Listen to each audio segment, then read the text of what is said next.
Dear participants of the Frankfurt Digital Finance Conference, a very warm welcome from my side to a little bit an unusual panel. Let me explain. We are looking for the digital money of the future. Why? Because the analog transaction space, where you hand over goods, you deliver services, is going to migrate in the digital space.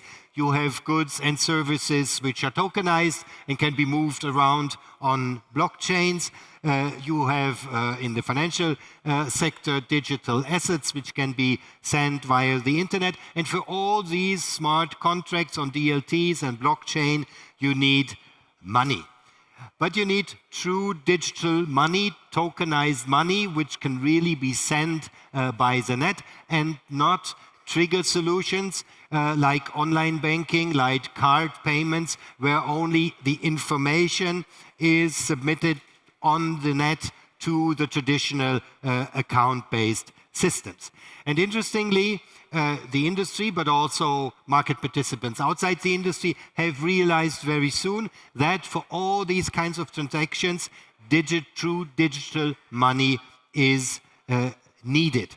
And here we have today organized a pitch of 4 providers of digital money, which use various technologies, different issuers, and so on, to present their digital money as the money of the future in a form of a pitch.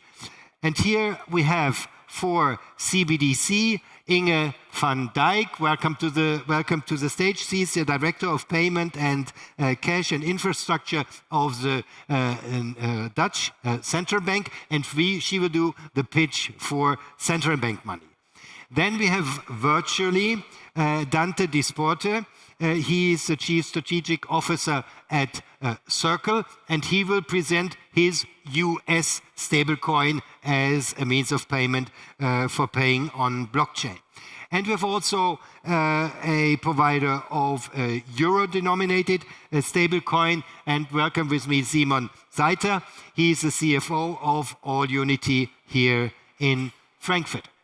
And finally, we have 4 commercial bank money tokens, so tokenized deposits, which can be transmitted on blockchain. We have Dr. Martin Hess. He is Chief Economist of the Swiss Bankers Association. Well, so let me very much welcome this panel. And well, we are in times of Olympic Games, so we like to do it a bit more competitive. The pitches are not addressed to me and not even to Corinna, but the pitches are addressed to you. And we wanted to ask you in advance, in a Mentimeter poll, which kind of digital money you would use if you would like to transact on blockchain with digital money. So hopefully the Mentimeter poll now starts. Okay, so this is the QR code. Okay, and this now takes a little bit of time. I see everybody is photographing. Well, very good, so good participation.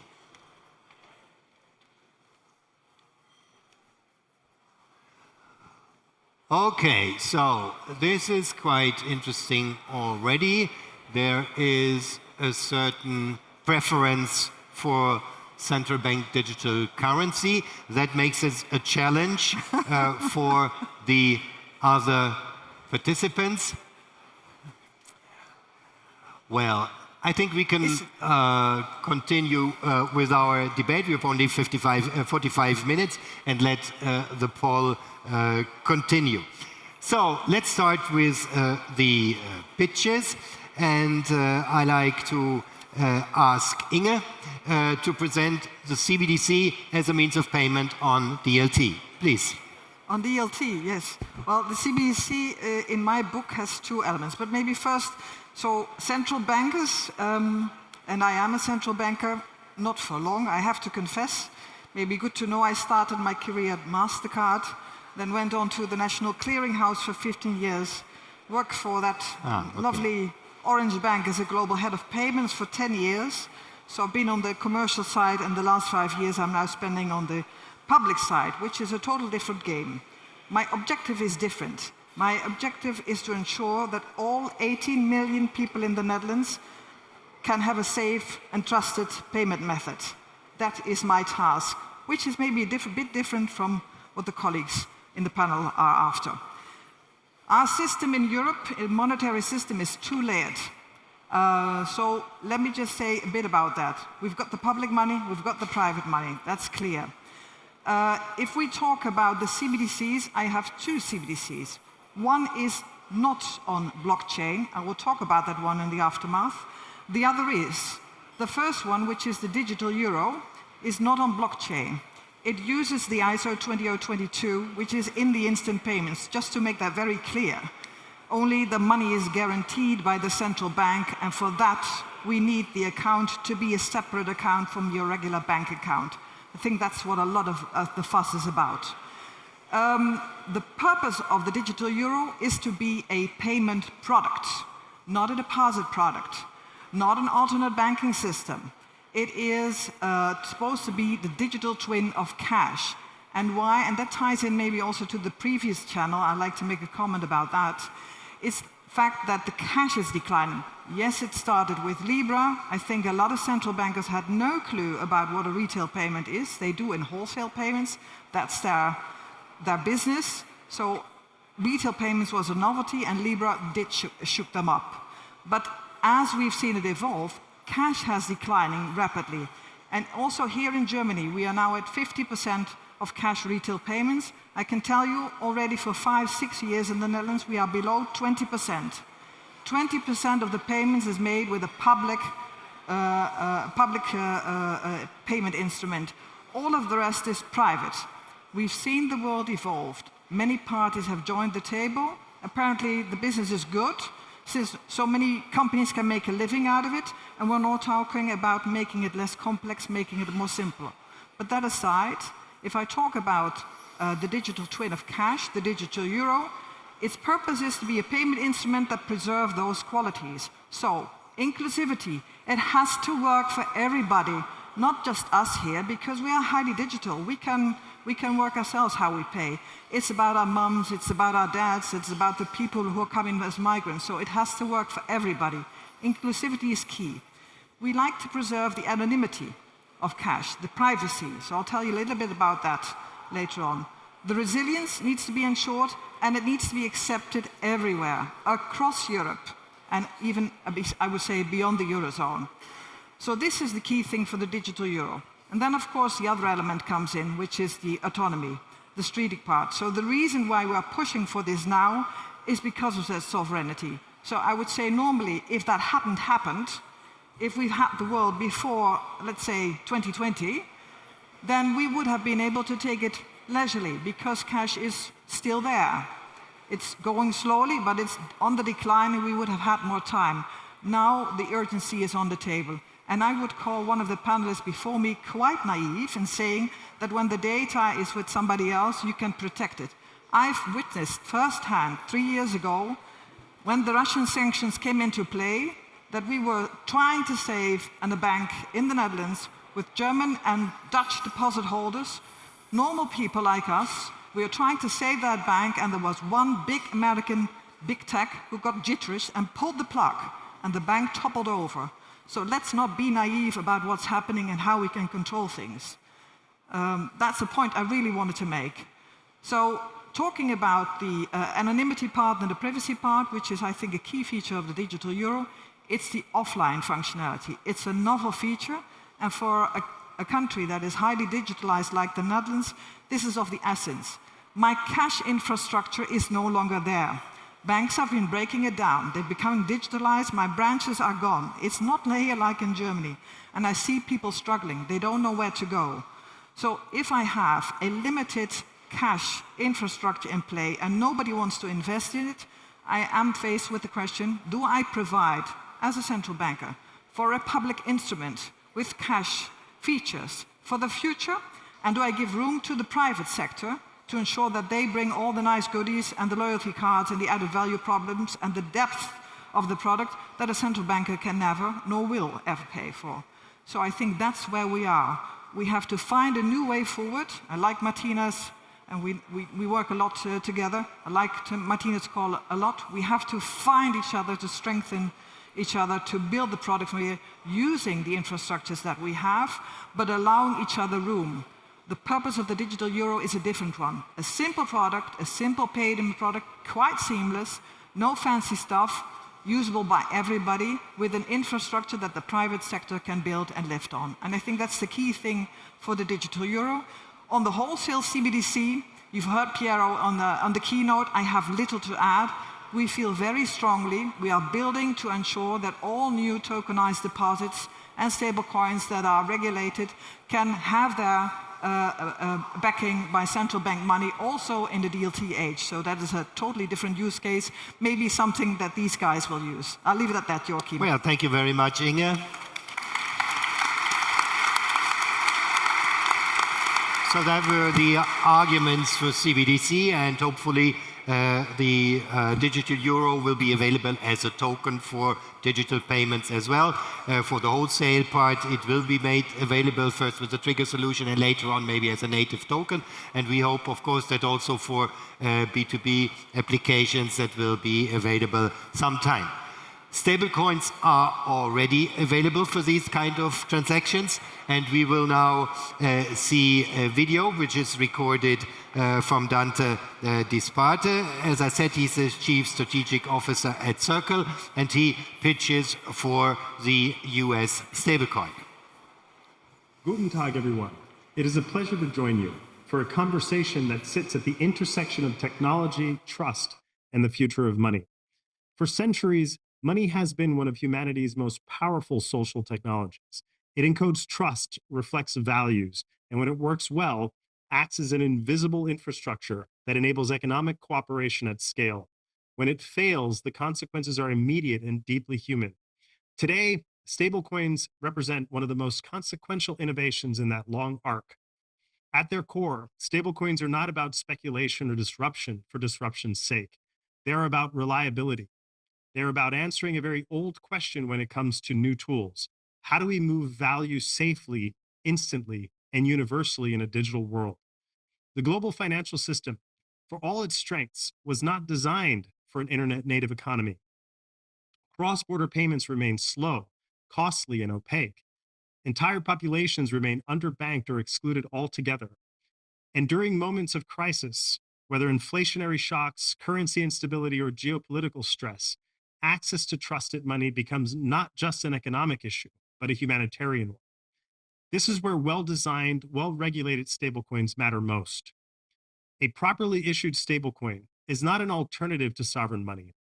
It is a digital expression of it, fully reserved, transparently governed, and redeemable at par. Stablecoins can extend the utility of fiat currencies into the digital realm, while preserving the trust that underpins them. But let me be clear. Trust is not a feature, it is a discipline. The future of stablecoins will not be decided by code alone. It will be shaped by regulation, supervision, compliance, and accountability. The question is not whether stablecoins should be regulated, but how we do so in a way that preserves innovation while safeguarding financial stability and consumer protection. Around the world, we are seeing meaningful progress. Policymakers are moving away from abstract debates and toward pragmatic frameworks that recognize the distinctions between fully backed stablecoins and unbacked or algorithmic constructs. This distinction matters. One is infrastructure, the other is experimentation. Conflating the two serves no one. Done right, stablecoins can strengthen monetary sovereignty rather than undermine it. They can support faster settlement, reduce friction in capital markets, improve aid distribution, and provide a bridge between traditional finance and the digital asset economy. Consider remittances. Today, hundreds of billions of dollars move across borders each year, often at a cost that is punitive to the very people who can least afford it.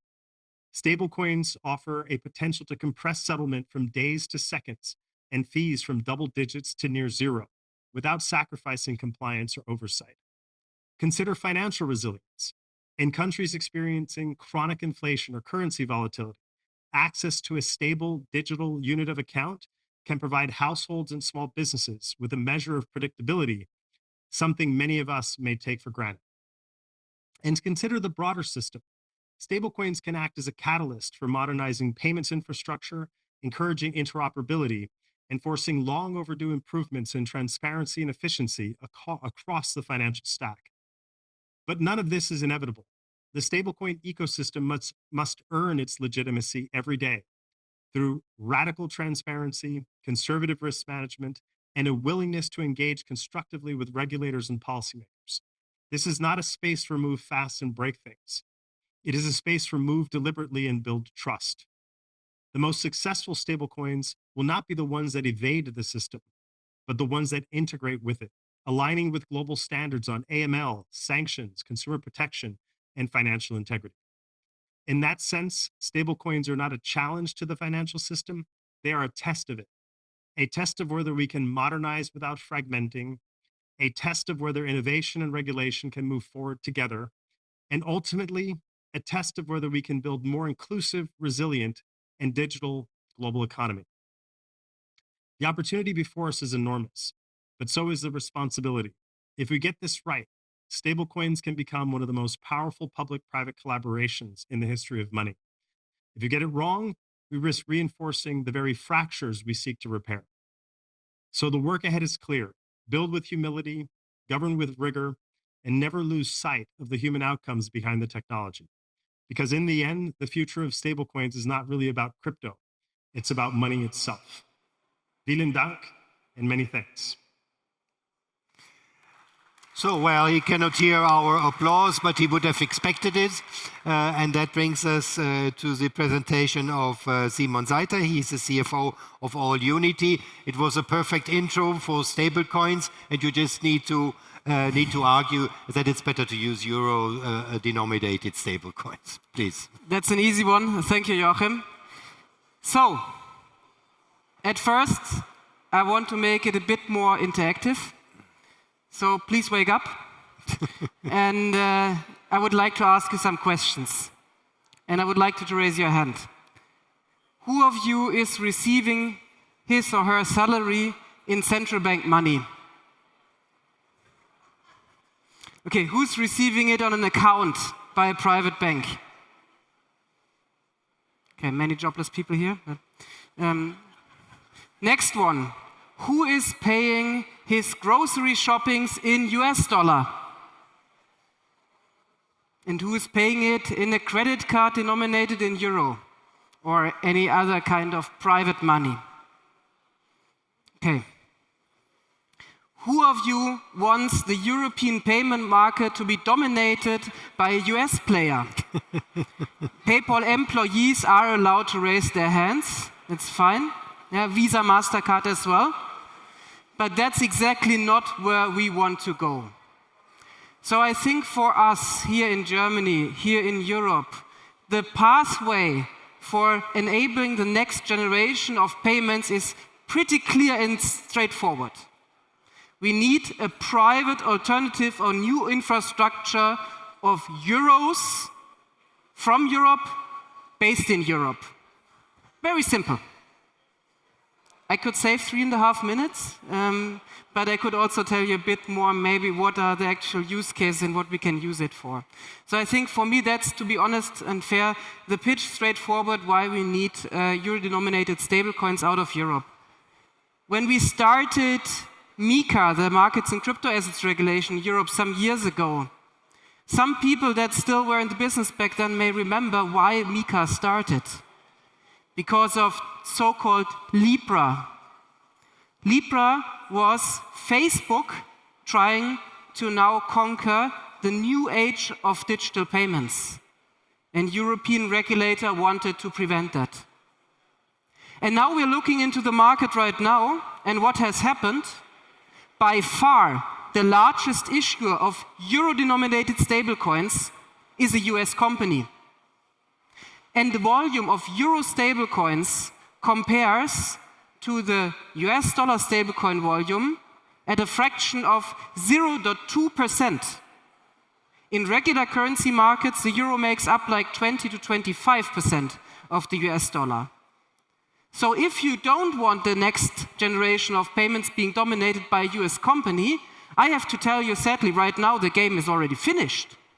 They are not knocking on our door. They have become very comfortable in the living room sitting on the sofa. US companies are heavily dominating the stablecoin market and additionally the euro stablecoin market. This is what we as a company really want to change. And for that reason, I think it makes sense that we as a European approach really try to do this stuff ourselves. And now what can you do with it? It's very simple. There are, I would call it, first and second order consequences or benefits. First order consequences or benefits are very simple and easy, and this you can use already today. I mean, we are live since half a year. You can pay fully regulated in euro, instant, with almost no transaction costs, 24/7, anywhere in the world, peer-to-peer directly without any intermediate. We are talking to grocery stores. They are getting charged for payments which are technically also peer-to-peer by nature. The client pays at the cashier for 1 to 2%.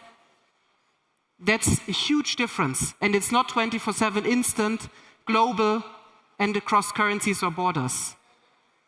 But this is only the first order consequences. The second order consequence is the programmability of the money, because the money itself becomes digital, not the process around it. What does this mean? It means you can code when something gets paid. And this is like when people started writing emails and couldn't imagine that they one day would use streaming. And I have not the time to tell you all the use cases, but you can approach me happily afterwards and happy to catch up. But imagine this is like starting to get a grasp around what can be done with programmable money, similar to digital information when writing emails. And we cannot even imagine the many use cases that we have for digital money. Thank you. Well, thank you very much, Simon.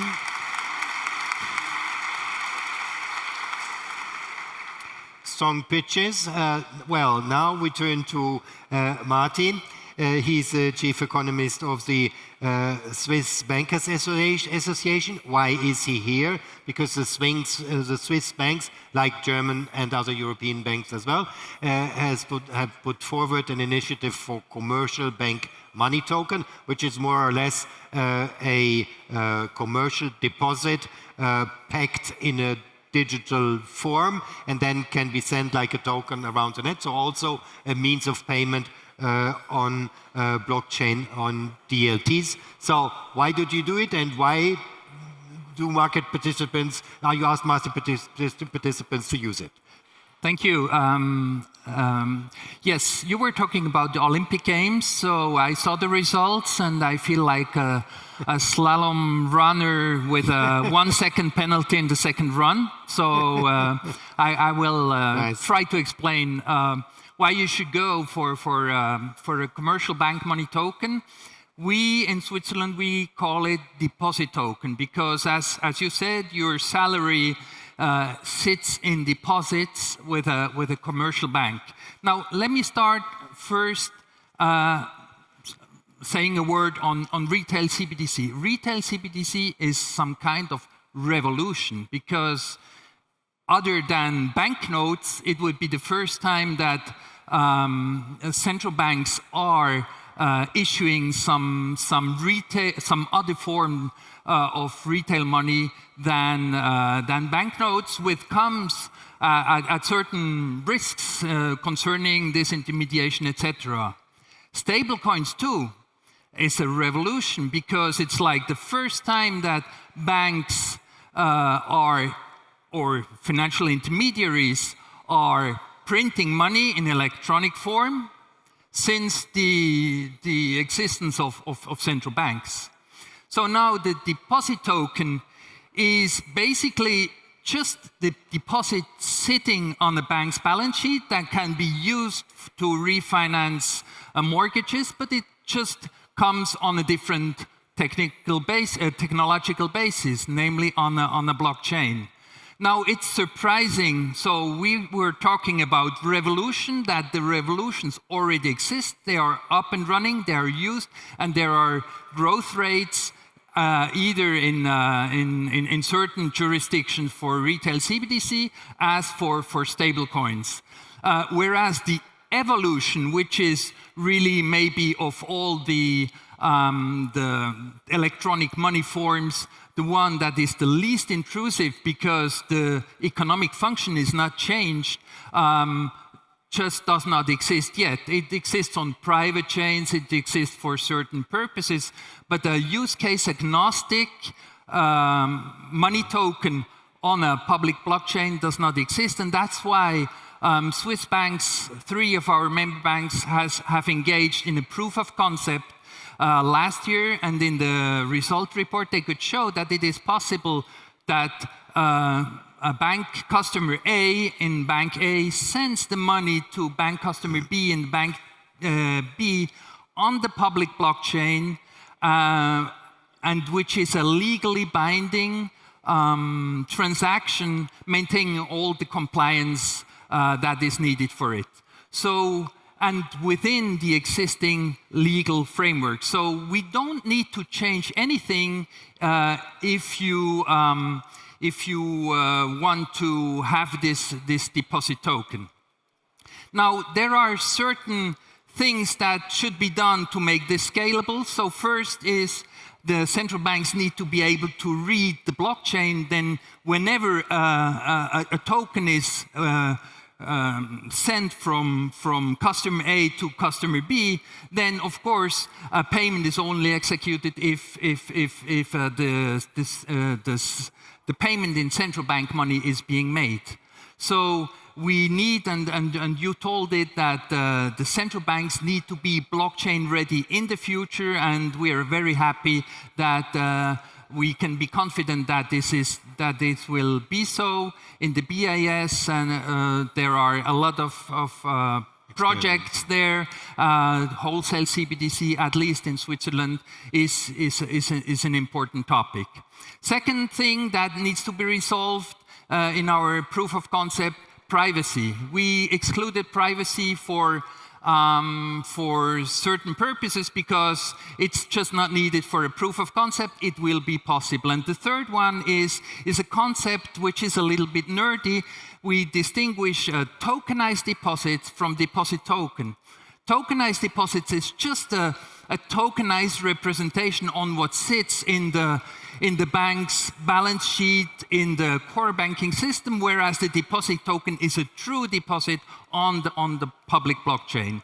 Now, of course, how this will go forward, I think we are talking all about payments of the future, but it's payments today. I mean, the decisions have to be made today on what rails you have to take. You want to take. Of course, Swiss banks are open to stablecoin. We have just had legal provisions or a suggestion for legal amendments, and the Swiss banks just today position themselves, and of course they embrace stablecoins, but the safest, the least intrusive form of tokenized money are deposit tokens. Well, thank you very much. Well, this brings to an end our series of very strong pitches, very different solutions. And coming back to a saying in a previous round, digital money is not a solution searching for a problem, but the problem is already there: how to pay on blockchain. So we are here in a quite different arena, like the discussion on retail or Vero. It is maybe even the next step for digital money, for digital finance. And one of the concurring features in the pitches was the issue of trust and safety. So the issuers of your means of payment are very different. And I guess that for the potential users, the safety of a transfer and the safety of the token is of utmost importance. So I would like to ask you the question, how safe is your money? The deposit token is as safe as today's deposits. Of course, it's not the same safety as central bank money, of course, because everyone would like to have central bank money, but then there is a run risk towards the central bank money, and we don't want to see this in our fractional banking system. But the safety level is exactly the same as today's deposits, and also the market integrity is exactly the same as today's. There is no peer-to-peer handover of deposit tokens. Mm-hmm. Yeah, thanks for the question. I like it. And I don't want to get too competitive, but yes, indeed, we are not as safe as central bank money, but we are safer than bank deposits. It's very simple. It's a mathematical question. The money that we have is put in a so-called reserve. And the reserve right now is 100% cash deposits, but at different banks.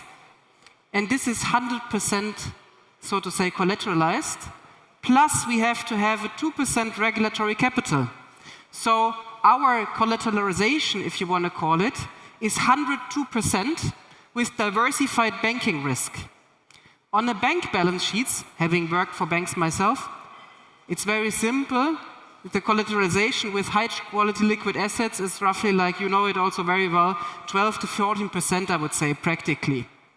So for that reason, like simply mathematical, the stablecoin, the regulated euro stablecoin, is, from my perspective, safer than bank deposits. Well, interesting claim. Well, the safety of central bank money had been already acknowledged by colleagues, but maybe you would like to add. No, it's always good to know that people acknowledge that central bank money is the safest form and the easiest way to exchange. I think the digital euro would be the digital version of the banknote, so that's always exchangeable at par everywhere. So it's good that it's acknowledged, but I do like the point that you raised, because safety, if you bring a payment instrument into the market and it's not safe and secure, it will not fly. So it will not bring the business case you want, and it will not be attractive enough. So the safety with everything on agentic AI and everything that we see in terms of spoofing that's going on is elementary, and there we need to make sure that all of the new products can flourish and that we find common ground to ensure that safety. So I think there we need to work together. But there's no payment instrument that flies without safety, I would say.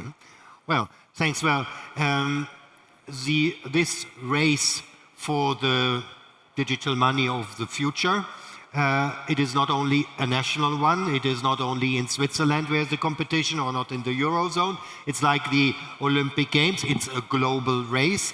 And as Duarte has pointed out, one of the advantages of US stablecoins is, of course, that they are globally available.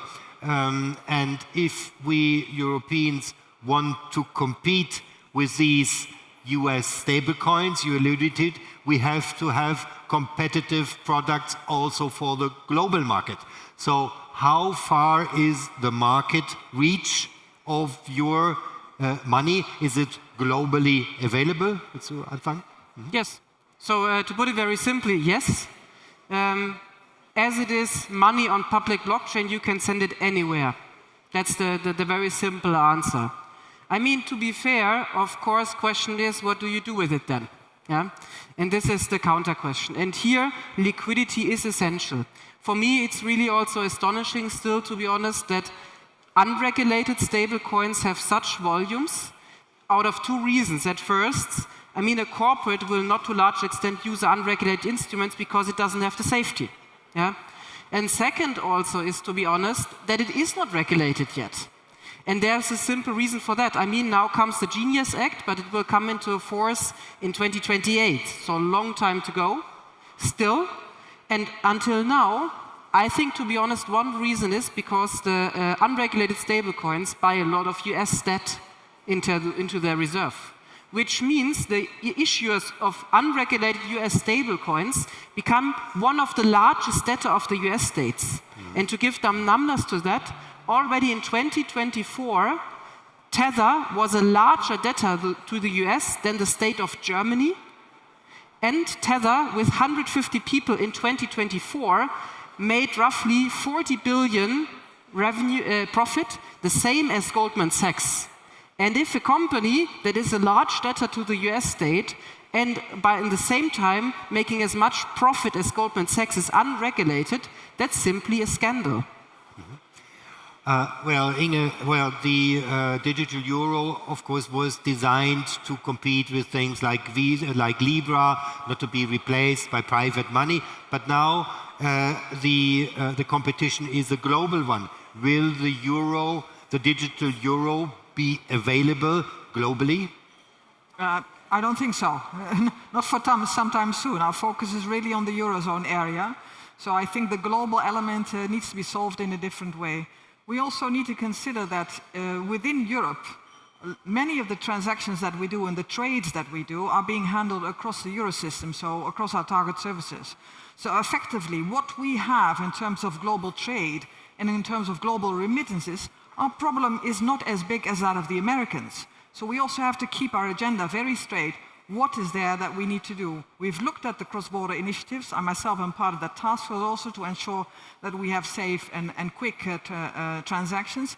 But for that reason, I think the elements are on Africa, on getting South American into the game, and less on the abilities of Europe. So the digital euro also doesn't need to go out there. What I do like is that our DLT system, our DLT-based central bank system, which comes live with a pilot this year in 2026, is built rapidly to make sure that we elevate the innovations from the wholesale area, stable coins, euro-denominated, so that we build a force against the US dollar. Because I very much concur with my colleague here that we need to build that from scratch. So that's where we are making a true effort to meet the global challenge. But it'll take some time.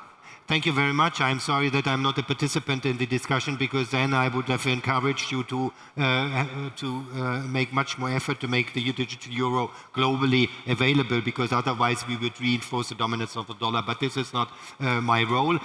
So please, how is the reach deposit of token? the deposit? Well, since it's just an evolution, it's as today's banking system. It stays within the bank clients' environment. Of course, we would need then to have some platforms for international payments, but basically it's confined to the holders of Swiss bank accounts, and that's one of the beauty, because then you have the safety that the traditional fractional banking system continues to exist, which you don't have with the other types of monies. Okay, thank you very much for having shed some light on the design features of the different forms of digital money. Well, we have 5 minutes left, and I wanted to ask you, what do you expect how the market looks like for digital money in 5 years? But maybe before we start our second Mentimeter poll and have a look whether your preferences for digital money change. So please, if we could, well, the technique is really great here. Everything works well with the Mentimeter, with the video. So thank you very much for our technicians out there. Well, so you can start with the Mentimeter when we start our last round. Well, what would you say? How will the market for digital monies look like in 5 years? In 5 years, I hope we have some really good European retail payment products that work across Europe, both private, so Vera or Europa, all the other initiatives, and of course the digital euro will be live by then, offline and online. The other part that I hope for is, and that I know that we will achieve, is that we will have that DLT-based technique integrated in our central bank money. We will have found a way to to see how we can organize the governance, but it will be there to support all of the new wholesale innovations that are coming live to build a stronger Europe. That's what I hope for. Thank you. So in 5 years, you will be able to pay at the cashier with euro stablecoins. You will be able to receive your salary in stablecoins. It will be normal to send money to the US in seconds for free with stablecoins. And you will be able to manage your liquidity anytime, at best, even with the stablecoin issuers having a central bank account. Martin. Well, I agree. I mean, we will pay with tokenized money in 5 years, that's for sure. The future has begun already. I hope that central bank money does not crowd out the private money. I mean, basically, the Swiss National Bank said we don't provide retail CBDC, and that gave the impetus for the banks to explore and to be competitive and to explore types of money. On the stability, I think there are concurrent types of tokenized money. There is not just one type. There is no winner takes it all. And these concurrent types of money, this will provide the resilience needed in the future in the payment system. Well, thank you very much. That brings us to a look at our Mentimeter polls. There were slight differences, and well, the winner is euro stablecoins, I would say. But what is for me very striking is that the attractiveness of dollar stablecoins remains quite low. So the argument which was put forward in all the other discussions about resilience, about open strategic economy and so on, resonates very much with our audience here today. Where my insight is the future of money remains entirely open. The race is open. There is a certain preference from Europeans for European solutions, be it public solutions or private solutions, and that should give us hope for the future. Thank you very much for participating. Thank you very much for the technique and our panel. Have a nice break.